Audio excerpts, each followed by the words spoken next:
Welcome back to CC, your favorite esports show. This is officially the first episode, week 1. The last week was the pilot episode, a little bit rougher. This one's got a few improvements. Hopefully you'll see along the way. But let's not waste any time. Let's get straight into what's going on this week in esports. First off, what I'm really excited about is Jacob Hale tweeting out a rumor that the first Call of Duty event will be at DreamHack Atlanta 2023, which would be December 15th through the 17th. This is great news for me. I'm currently living in Atlanta. We haven't had an Atlanta event since 2020, right before COVID started, actually. And that was a great event. We saw, some big names roll through. I believe someone from the Migos swung by. Lil Yachty was at the Scuff booth playing with some FaZe creators.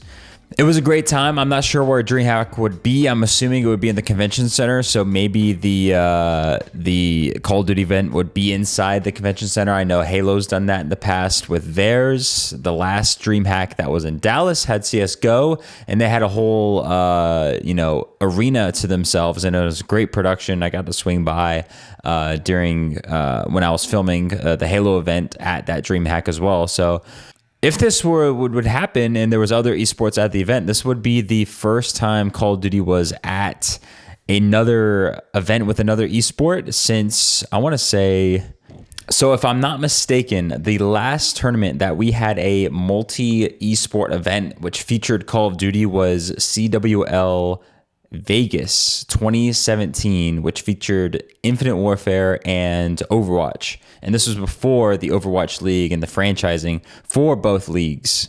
So that would be pretty huge, and that's what a lot of people have been asking for in esports, especially with the Halo and Call of Duty scene, since they were featured at a lot of MLG events combined together. And if we saw, Smash Bros, maybe a little bit of StarCraft at this DreamHack, it would really be the closest thing we've had to an MLG event since the disbandment and since they stopped doing the pro circuits. This would be really exciting. I really do hope it's going to be DreamHack Atlanta, not because I live in Atlanta and I would be 5 minutes away from the venue, but just for the culture. It would help COD grow, in my opinion, at least in a physical attendance size and maybe a viewership wise. Obviously moving to YouTube, which is the rumor, which is all but confirmed, wouldn't help. But hope to see DreamHack Atlanta happen, and we'll see what happens. And we had Ben J. Nassim, of course, with all of his insider information and his vast knowledge of the scene, predicting this exact thing happening. On the same boat, by the way, chat, I want to also toss this out there. Again, this one's not based on any kind of intel, but I do think that, now connecting the dots in my fucking head, I'm really surprised that no one's brought this up yet. Right? So ESL, Face It, Esports Engine, now all under the same fucking organization. I won't be surprised, now if you think about it, that we have an event or two of COD at a fucking DreamHack event next year. Andrew, appreciate the 13 months. Thank you so much. It would make way too much sense at this point, right, chat? Just fucking think about it. It literally just hit me right now. I'm like, how the fuck am I there's no one talked about this? Shout out to Ben J. Nassim for that prediction. The man's brain is too big for his cranium. I don't know how it fits in there. Switching over to League of Legends, we got a couple big things and a couple small things. First off, G2 taking home the LEC championships, beating out Fnatic 3-1. Pray for one, G2 have got a dozen undisputable, indescribable, incroyable G2, your LEC 2023 season champions. And then a rumor coming out of Wooloo stating that the minimum age requirement for the LEC would be increased to 18 years of age next year, which I'm not sure what the current age limit was. I'm assuming it was 16 because a lot of the replies were talking about a player in Europe called Calist. I could be wrong, but he is a player for a bot laner for Carmine Core, and he is currently 17 years of age. I'm not sure, how good of a player he actually is, but, a lot of people making jokes he's going to have a fake ID next year with a +1 age on it. So that's going to be interesting. I feel like that's always a step backwards, obviously, for esports, for the player base.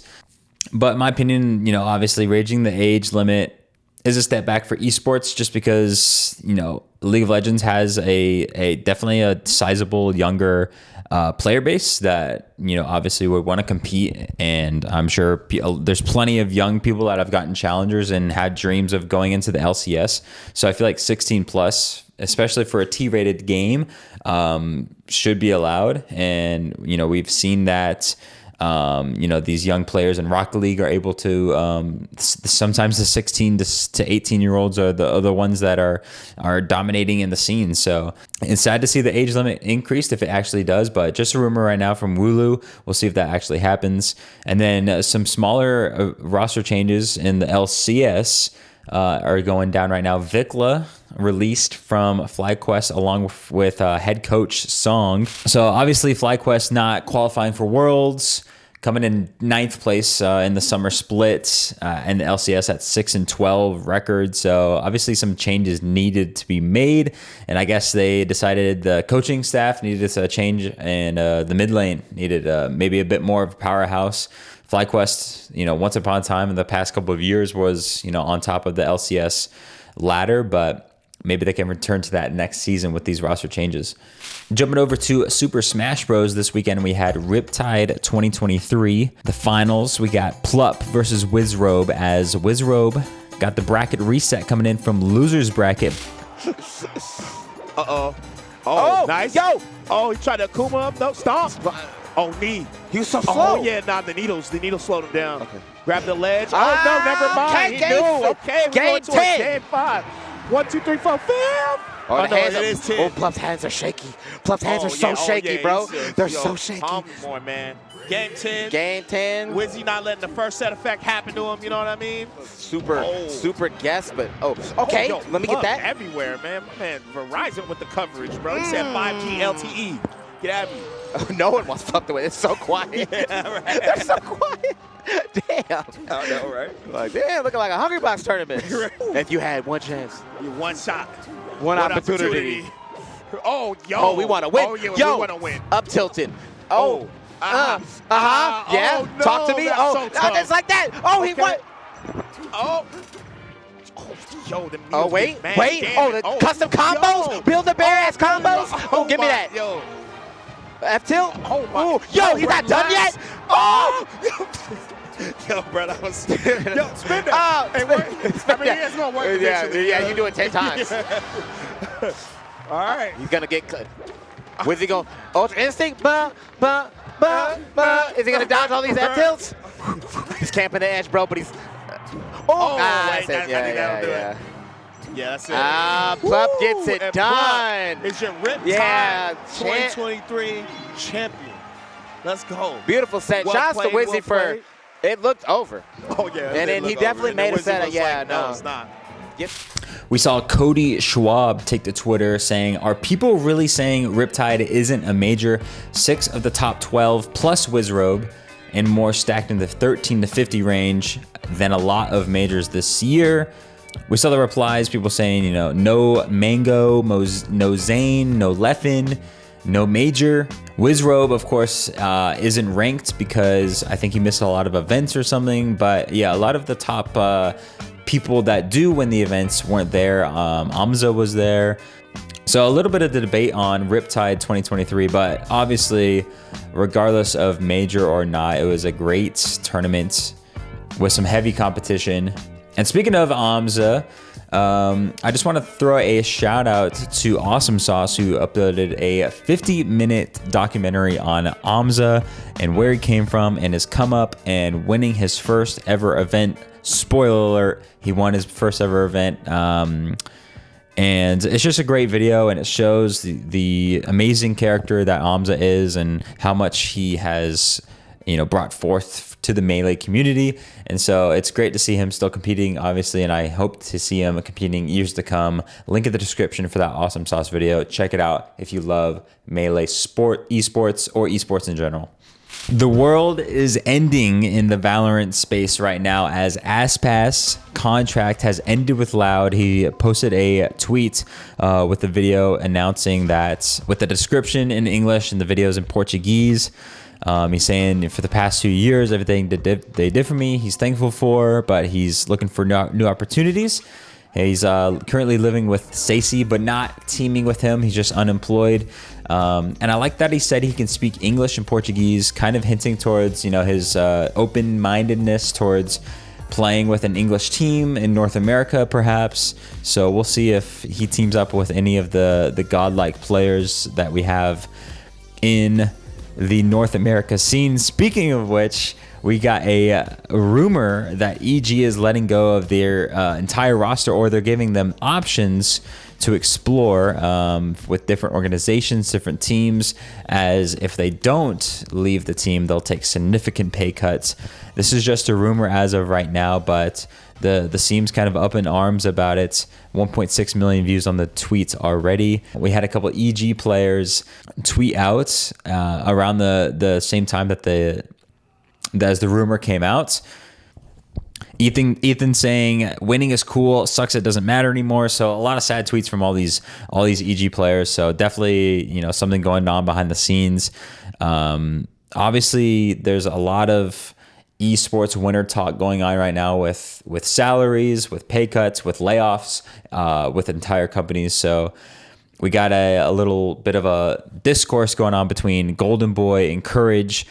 Golden pretty much in awe that EG is even thinking about letting go their championship roster, and Courage pretty much rebuttaling, playing devil's advocate for the most part, saying, they can't just make money out of nowhere. They can't, even if they have a championship roster, which a lot of times calls for higher salaries. These teams can't even afford it. We've seen that in League of Legends before, where a team gets first place or a runner-up in League of Legends, and that organization can no longer even afford to pay those players because they've risen to dominance and they're at the top of their esports. So we'll see if that actually happens with the EG.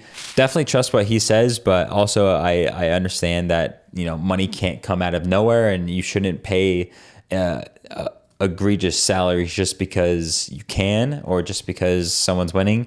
You got to be realistic, and that's just the esports economy that we're living in, and that's in any professional sports industry. People got to tiptoe around salaries. So maybe we'll see some salary caps going on in Valorant next year to kind of combat this that's happening, because I feel like Riot doesn't want this happen.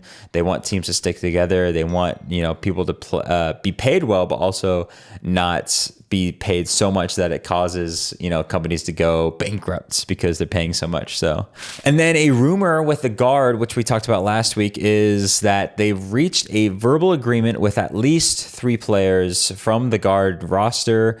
So they might have found their new home in the upcoming VCT league. G2 obviously missing out on the VCT invitation because of the whole Carlos situation with him going on and that whole Andrew Tate rampage. So G2 might be back with the vengeance.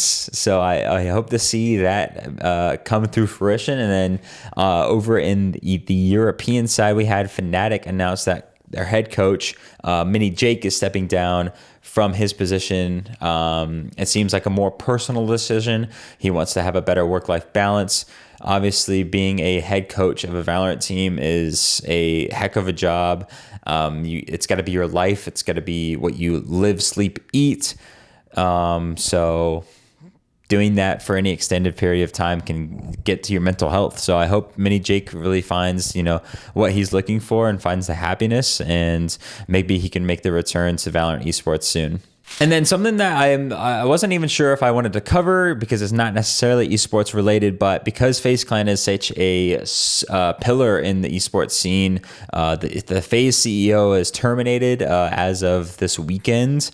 Lee Trink, a very controversial, corporate leadership that FaZe has had in the past few years. Rain going on his sort of tangents and his tirades on Instagram and Twitter, talking about the leadership at FaZe. talking about selling out back in 2015 to all the corporate, people that came into FaZe Clan.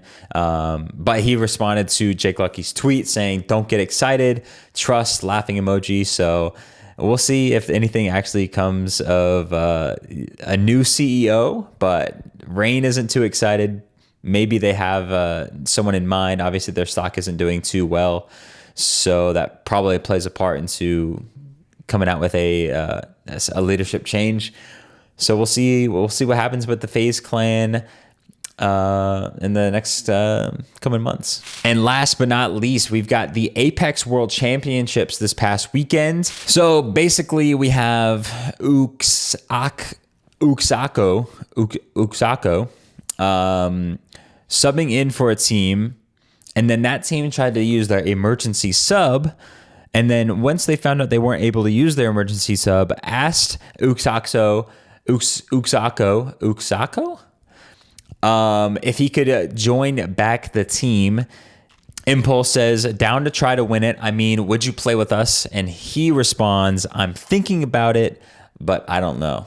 And the Apex community kind of being split two ways about it. They're like, "Nah, Impulse doesn't deserve to have this guy back on after he got dropped." And everyone was like, you're gonna let your ego prevent you from playing at the World Championships for Apex.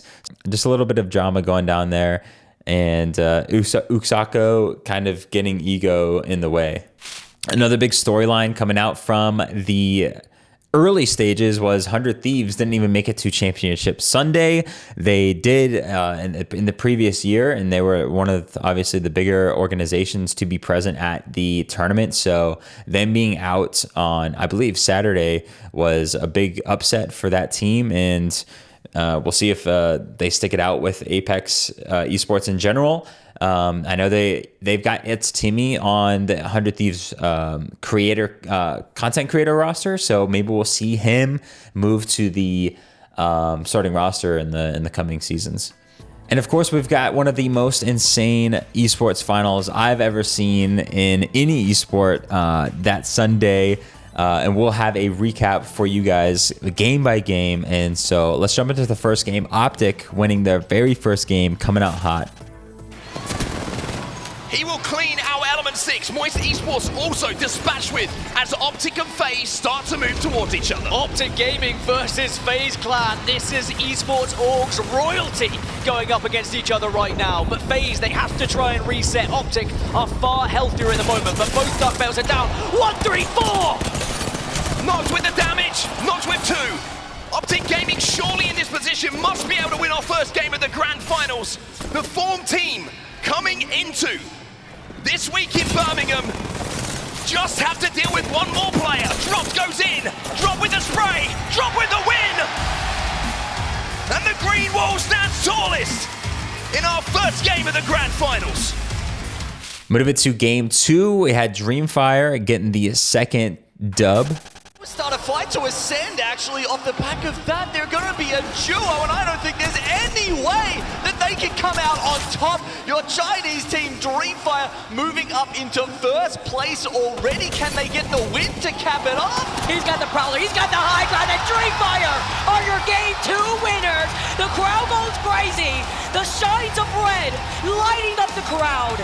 Going into game 3, we had Optic and Dreamfire both on our radar, and of course, Optic goes for the third party on Dreamfire in game number 3. About that one, man, we'll see. We'll see.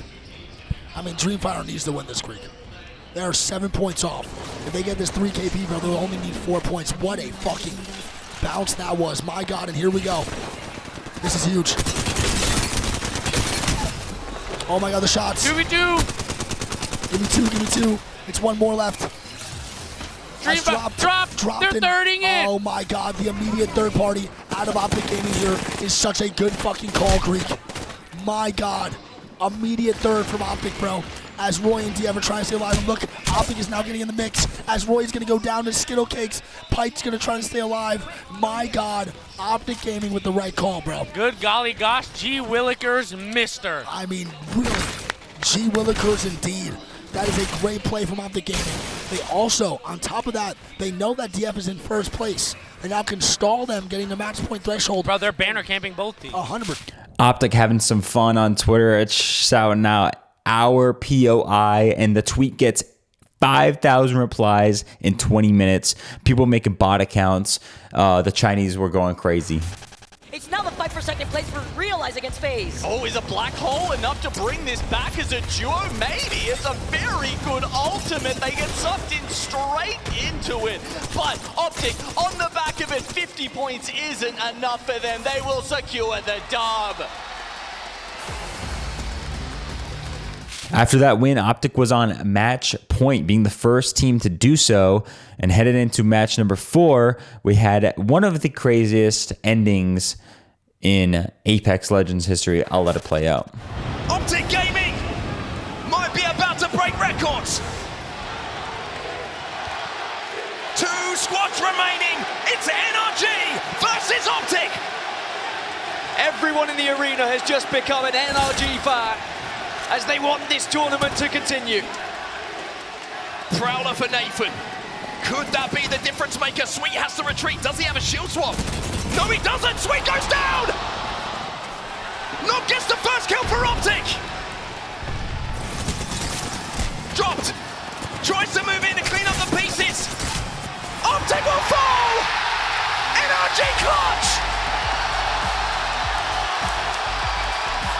Optic switching up their playstyle to be a little bit more passive, not having as great of loot, blue shields, alternators, losing that fight to NRG. You know, a lot of people were saying, are Optic going to kick themselves for this match? But it seemed like they weren't phased too much heading into match number 5. Retreat and knocked. He's got no shields.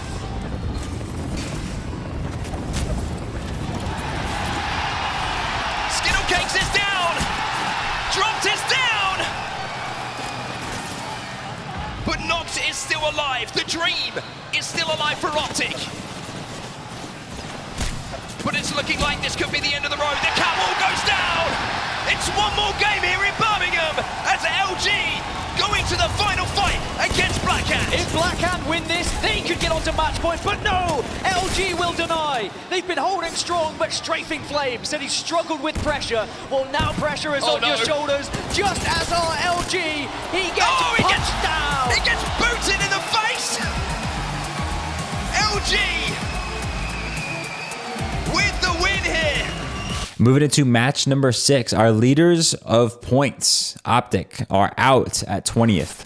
But Optic, of course, one of our 2 match point teams. We need to keep our eye on them. We can't take them off them, especially not when they're in a fight with the Sand. And with that nade 2 from Dropped, has to back away. So does Nocto, gets beamed on the other side against Ascent. Meanwhile, Skittlecake, the fragger himself, trying to stay alive with the limited ammunition that he has on the R9. The crowd wants more Apex. You can hear them cheering for Ascend here. They want this day to continue, and no way he gets away with this. He knows. Oh, he actually. Oh, the Watson fence. The Watson fence on the fly. Stunned. He can't get away. The gravity lift. Ascend get eliminated by the third party right afterwards by Realize. The creeping barrage from Moist knocks down Nasty. KCP in trouble as they get cleared out. You've got almost no idea who you're shooting at. It doesn't matter which team they're from. You've just got to find a target and click. It's a chance from the crowd giving TSM the energy they need. From the chat as well, the supporters, to give TSM the dub as FaZe find themselves in another top 5. TSM though, they're all by themselves at the moment. There's a fracas behind the wall, but they will strike at the last moment. FaZe against TSM. Oh, there's only one alive. The nade from Burrows. FaZe get eliminated, and TSM are your Game 6 champions. Moving into match number 7, another intense ending as Optic gets so close again to the win that they needed, coming in 3rd, and who else but TSM getting their 2nd win in a row. 4 squads left, start a fight go down, Optic Gaming, Black Hand still in this fight. Black Hand though, Strafing Flame, easy flash as well. This may be it for Black Hand, and it is! Optic Gaming are still alive for how long? It's Dropped, it's TSM from the high ground. 3 teams left, and the circle is looking like a Skittle. No one knows who anyone is in Optic. Once again, they can't manage it. It's going to be Dojo versus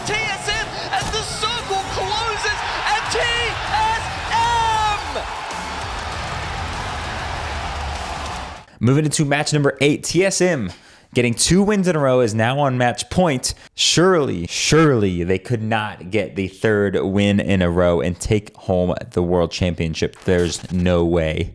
Pressure on Verhulst as the catalyst to make a play. Starfight could play pie poopers here, and TSM are going to have to wait. These Watson fences could be massive. Apex Folklore once again repeating itself as how, once again from the heavens, gets the opening knock. The CEO with a hostile takeover. TSM are your champions.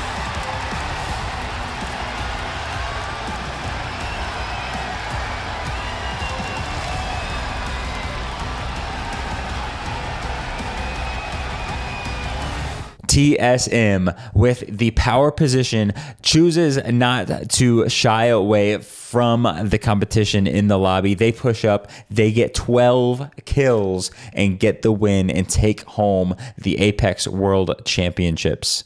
All right, we got the handsome Mr. Dre Nilla Sordre. Thanks for coming on the show. How you doing, buddy? I'm doing amazing on this fantastic morning, bro. On what is today? September 12th, I think, 9 a.m. You know what I'm saying? Over here on the West Coast in beautiful Los Angeles. I'm doing well, bro. How are you, Mr. Austin? I'm doing great. Couldn't be better. I get to talk esports with Dre Nilla. I mean, how could it get any better? So for those who missed it, how was this ALGS weekend? This past weekend, bro, absolutely fantastic. It was bonkers, bro. Probably, in my opinion, one of the best ALGSs we've seen so far. Like, I have never seen a finals come that close where Optic was going to close it out. They had the opportunity, 2 or 3 times, and then TSM came back and they won it back to back to back, which is literally unheard of, and pretty much just like secured their storyline, and like they're pretty much like solid, like they're dynasty almost, bro, like in Apex and within the community and within like the competitive scene, you know? Like, it was insane to watch, bro. Absolutely wild.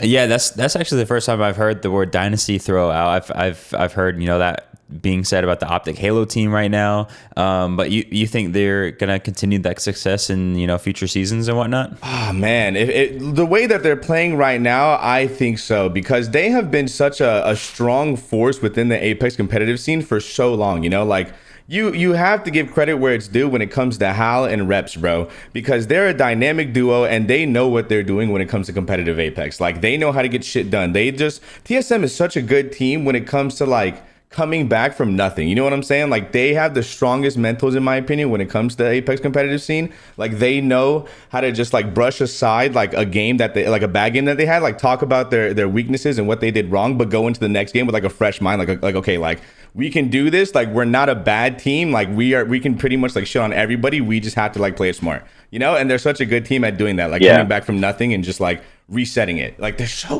good, bro. It's insane. For those who don't know, how hard is it to get not only 1 win in a lobby like this, but 3 wins in a row? It is almost damn near impossible. That is literally unheard of. Within a competitive Apex game like this, where you have 20 of the best teams in the world, right? That is the best of the best of the best playing in this hard ass lobby, probably one of the hardest lobbies that we've seen so far in an ALGS finals. And for them to win 3 games back to back to back, and I think one of them was on World's Edge too, so it was 1 on World's Edge and 2 Stormpoint. They went absolutely insane. Like, that is unheard of. And so the hype, I can imagine, in the arena was insane, but the hype like at home for everybody watching, I know it was electric. Just seeing them win that second game and going into game 8, or it was, I can't remember if it was 7 or 8, but like going into that final game, it's like, okay, can they do it? Are they really gonna do it? Like, there's hope. And then they did it, bro, it's an insane storyline.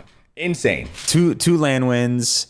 So you think that gives Imperial Hal the GOAT, Apex GOAT title? I think after everything that he's done over the course of his career of 4 years of Apex being out, in terms of competitive, I think so. I think he really is.